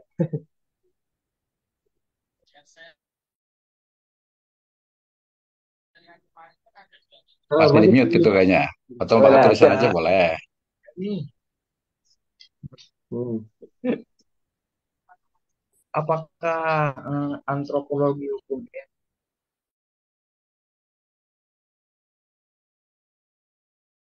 mana gitu kayak terbentuknya hukum khususnya di daerah Jawa Barat? Pak, udah pasti gitu. Terima Oh. kasih. Iya, iya, iya, iya, paham, paham lah. Ya, sebenarnya Ya, sih kajian saya itu lebih ke etnografi sebenarnya ya. Antropologi itu untuk ya. bahasa yang lebih mudah saja gitu. Jadi kebetulan dari sisi ini di etnografi sebenarnya. Jadi antropologi hukum Islam di Jawa Barat itu sebenarnya mengkaji tentang bagaimana ya antropologi itu kan dari antropo dengan logos ya. Jadi ilmu tentang budaya manusia lah gitu. Jadi ingin melihat bagaimana budaya manusia, khususnya dari dimensi hukumnya, spesifik adalah hukum Islam, itu ada di Jawa Barat. Nah, saya ambil di tiga komunitas. Pertama adalah di Marunda Pulo, itu mewakili dari coastal area, area pesisir Marunda Pulo, ya Jakarta, Jakarta Utara. Yang kedua adalah di pedalaman, yaitu di Kampung Naga di sana, dan yang ketiga adalah lebih pedalaman lagi, yaitu di Baduy. Jadi ada tiga provinsi, tiga komunitas. Dan di situ ternyata memang ditemukan bahwa misalnya dari sisi apa haji gitu misalnya gitu ya. Haji itu haji dan umroh misalnya gitu ya. Bahwa haji dan umroh itu di kalangan Marundopolo itu menjadi sesuatu yang gengsi, ya sesuatu yang memang wajib harus bahkan ada arisan umroh gitu ya. Nah, itu di Marunda Pulo. Sementara kalau di Kampung Naga, mereka menganggap cukuplah Haja Sasih gitu, karena memang sejarahnya mereka jauh banget ke Mekah gitu ya. Nggak mungkin lah, udahlah kita cukup ziarah ke Eyang Singaparna gitu ya, itu udah cukup. Nah, sementara di Baduy ya dengan konsep apa apa ya sebutnya itu ya dengan konsep itu saya lupa namanya itu ya konsepnya pokoknya itu ziarah ke Arca Domas itu juga mirip ritualnya itu dengan haji. Ya mereka ada tidur di dekat apa punden berundaknya, kemudian mandi, kemudian juga nanti apa namanya ya semacam menyembah di sana gitu ya. Nah itu dari sisi haji umrohnya. Kemudian dari sisi khitan, kalau khitan tuh hampir semuanya tuh ya syahadat. Tadi ketiga komunitas syahadat juga semuanya pakai syahadat gitu ya. Kemudian juga sholat. Nah sholat itu kalau di itu Marunda Pulau itu udah wajib banget pasti di di kampung Kampung Naga ya agak-agak ya kalau enggak ya nggak apa-apa lah gitu. Nah kalau di Baduy ya enggak sama sekali gitu ya. Gitu. Ya, Kemudian Pak. dari sisi puasa, oh mereka puasa gitu ya. Tapi kadang juga ada yang nggak puasa juga. Kalau di Baduy mereka puasanya beda. Mereka puasanya itu biasa 3 hari atau berapa hari biasanya pukunnya itu yang mereka sering puasa gitu. Ya banyak terus kalau saya dari karena ada ekonominya juga riba misalnya oh riba semuanya nggak boleh nih di Baduy walaupun mereka bukan Islam mereka juga riba nggak boleh minjemin duit pakai tambahan di Kampung Naga ya kalau buat koperasi buat sendiri sih ya bolehlah gitu ya kalau mau di Marunda Pulau nggak boleh. Nah jadi antropologi hukum Islam itu adalah ya bagaimana budaya yang ada di masyarakat, khususnya hukum Islamnya itu ada diserap ya, diresepsi ya, diresepsi diserap oleh masyarakat. Nah, kesimpulannya teorinya adalah reception terus selection modification. Jadi masyarakat Sunda itu ya Betawi juga Sunda sebenarnya itu karena Sunda Kelapa gitu ya. Jadi mereka menyerap hukum Islam yang mereka anggap itu apa sama selesai gitu ya sama selesai apa ya eh, apa disebutnya itu dengan seleksi mereka oh ini kayaknya bagus nih ini kayaknya cocok nih kita pakai tapi ada juga yang kemudian dimodifikasi oh hajinya nggak begini pakai bajunya ikramnya tuh begini begini gitu ya. Masing-masing itu punya ciri khas. Itu the living law namanya itu. Jadi hukum yang hidup di masyarakat dan bisa jadi akan terus berubah gitu ya, akan terus berubah. Budaya lebih banyak lagi budayanya, ya budaya nyangku, budaya hajat sasi, budaya seba, budaya macam-macam lah, banyak sekali itu ditemukan. Jadi menarik lah kalau kajian antropologi, tapi spesifiknya karena tren etnografi, kajiannya datanya agar lebih mendalam, saya menggunakan etnografi gitu. Jadi tinggal mendapatkan makna emik dari fenomena yang ada. Jadi bukan cenah gitu ya, bukan hanya katanya, tapi memang merasakan langsung bagaimana ketika mereka itu ikut seba, ikut hajasasi, nyangku dan lain sebagainya. Gitu. Baik, Bapak, terima kasih atas penjelasan. Mudah-mudahan Eh, kita paham. Baik, Bapak. Siap, semangat. Pak. ya, Oke, terima mungkin kasih Kang Akbar. Semangat ya untuk belajar terus gitu untuk Indonesia yang lebih baik gitu loh. ya, Effort. Iya, ya. eh, kayaknya karena udah jam setengah 10 ya. Mungkin untuk Iya. pertanyaannya bisa kita sudah ya Pak. Tapi mungkin ada beberapa penutup dari Pak Misno untuk menutup diskusi hari ini. Sebelum saya simpulkan yang kita bahas mungkin ya, yang banyak Oke, kita bahas iya. tadi. Betul, betul, betul. Oke, terima kasih Mas Bintang ya. Jadi Mas nih bukan Akang nih. Tapi kalau di itu juga Akang juga Kang Mas lah Ya, jadinya nggak gitu masuk ya. Mas. Kang Mas Bintang ya. Oke, jadi kesimpulan kalau berangkat pertama dari buku saya gitu ya. Buku saya ini adalah Reception through Selection Modification. Jadi penyerapan hukum Islam melalui seleksi dan modifikasi, di mana hukum Islam ya yang berasal dari Middle East, Timur Tengah, kemudian diserap, diterima ya oleh masyarakat di Jawa Barat, terutama suku Sunda, melalui seleksi dan juga modifikasi. Seleksi dilakukan ya yang tadi istilahnya itu disesuaikan dengan kepercayaan, keyakinan juga tradisi yang ada di masyarakat tersebut. Kemudian modifikasi, mereka mencoba untuk memodifikasi agar tidak Arab sentris, agar tidak istilahnya Hmm, itu kesannya itu bukan budaya dari tempatan atau bukan dari iya. budaya lokal. Ya sebenarnya bukan hanya dari sisi hukum ya, tapi dari sisi misalnya norma, etika, sosial, budaya, ekonomi itu sebenarnya juga bisa dikaji gitu ya.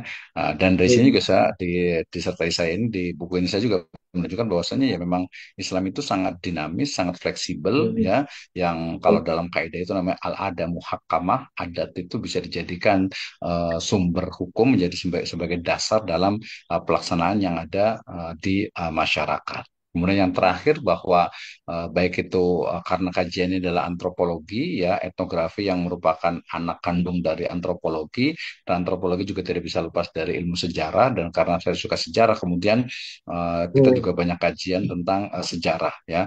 Ada sekitar 5 buku sebenarnya yang saya tulis tadi, di antaranya yang Islam Teh Sunda, kemudian juga yang dalam proses Senja Kala Pajajaran, kemudian juga ada tentang batu tulis juga ada. Mungkin nanti kalau yang perlu bolehlah, saya ada punya apa PDF-nya banyak sekali, termasuk juga apa dari masterpiece di Tatar Sunda itu ada sekitar tadi 7 naskah itu. Kemudian juga yang belum digali banyak itu tadi pantun Pajajaran atau Tentang pantun pelajaran. Bogor, yang itu Nah, sebenarnya kalau kita ambil yang positifnya saja itu menjadi harta karun kali ya, menjadi betul-betul kekayaan. Itu kenapa di situ ada fabel, ada cerita, ada yang mestinya itu nggak salah, nggak kalah dengan Disney dengan imajinasinya gitu ya.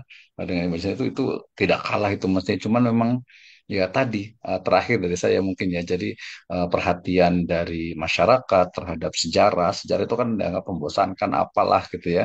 Kemudian yang paling penting juga adalah dukungan dari pemerintah, baik itu pemerintah daerah ataupun pemerintah pusat, di mana sering sekali ya yang ya ada istilah ya udahlah yang dikembangkan yang udah terkenal aja, Borobudur aja, Prambanan aja, Bromo ya, aja gitu ya. yang udah kan, yang Sementara besar gitu ya Pak. apalagi nah belum lagi mungkin agak sedikit agak sedikit politis nih. Belum lagi mungkin tekanan dari dunia luar gitu ya. Misalnya saya kasih contoh karena di Pasundan ini Gunung Padang misalnya ya. Gunung Hmm. Padang yang sangat luar biasa sekali. Mungkin teman-teman yang pernah datang ke sana itu mestinya apa namanya betul-betul diperhatikan.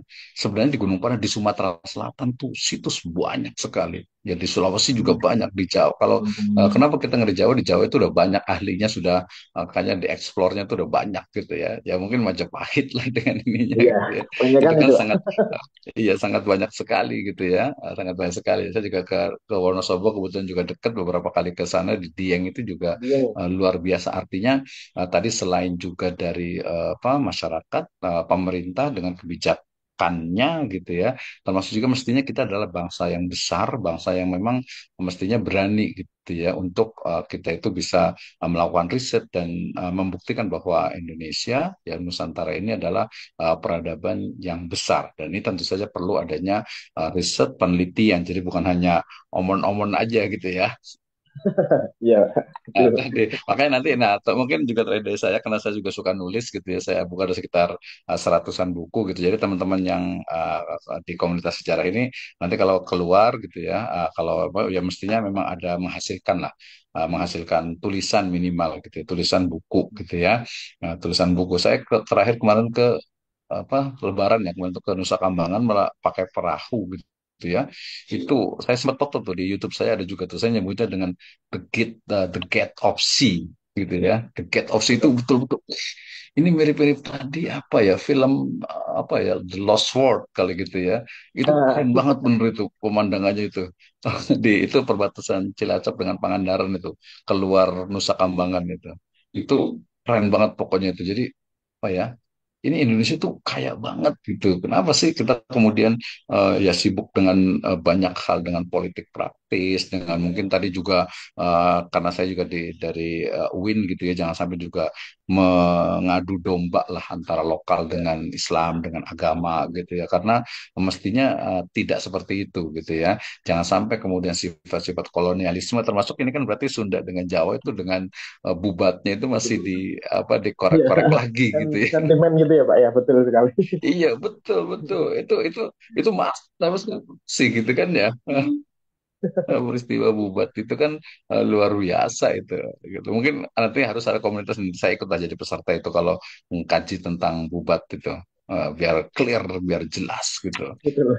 Dalam Oke, itu dari saya terima kasih. Keep ya. writing dan Jadi keep researching untuk di komunitas sejarah ini. Terima kasih dari saya. ya, betul. Jadi mungkin untuk kesimpulannya tadi sudah disimpulkan lagi malahan sama Pak Misno ya. Jadi saya cuma mengambil saya bahwasanya tugas kita itu memang tetap mencari dan menuliskan banyak hal yang ada di Indonesia ini ya Pak ya. Karena memang di Indonesia ini tuh banyak budaya dan secara antropologi, secara sejarah itu yang sebenarnya menarik untuk tetap dituliskan sebagai warisan masyarakat. Itu ya. Tuh dan juga sedikit info teman-teman untuk buku yang kita bahas ini tuh juga tersedia di Pusnas. Jadi kita bisa membacanya secara gratis di aplikasi Pusnas di iOS ataupun Android. Saya juga bacanya dari Pusnas kita. Jadi untuk teman-teman. Itu mungkin untuk moderator saya meminta maaf ya apabila saya kekurangan dan biasanya sebelum kita tulis ada sesi apa namanya dokumentasi ya Kak Tiwi ya. Sebelum Iya, kita tulis Kak. ada dokumentasi. Dulu ya. Mungkin Oleh teman-teman, untuk mm-mm, mau open camp, boleh. Oke, siap. Makasih Kak Ide, makasih Kak Akbar. Yang lain, gimana sedia? Oh ya, masih ada yang buka camp ya. Oke, terima kasih Kak Alvin dan Kang Edi. Kita foto dulu. Satu, dua, tiga. Sekali lagi. Satu, dua, tiga. Baik, terima kasih Oke, kawan-kawan. terima kasih semuanya. Semangat. Berakhir Sukses sudah. selalu ya. Belajar sejarah. Siap, Bapak hatur nuhun. Terus Sami-sami, berkah Wilujeng. buat semuanya. Hmm. Makasih buat teman-teman. Sampai ketemu di Kamis malam berikutnya ya. malam. Rencananya kita akan ngobrol bareng Kang Malik Ar-Rahim bahas buku Kang Malik. pun gitu ya. Oke, pokoknya salam semangat, lancar buat semua aktivitasnya. Selamat malam, selamat beristirahat, dan sampai ketemu lagi Kamis depan. Bye-bye.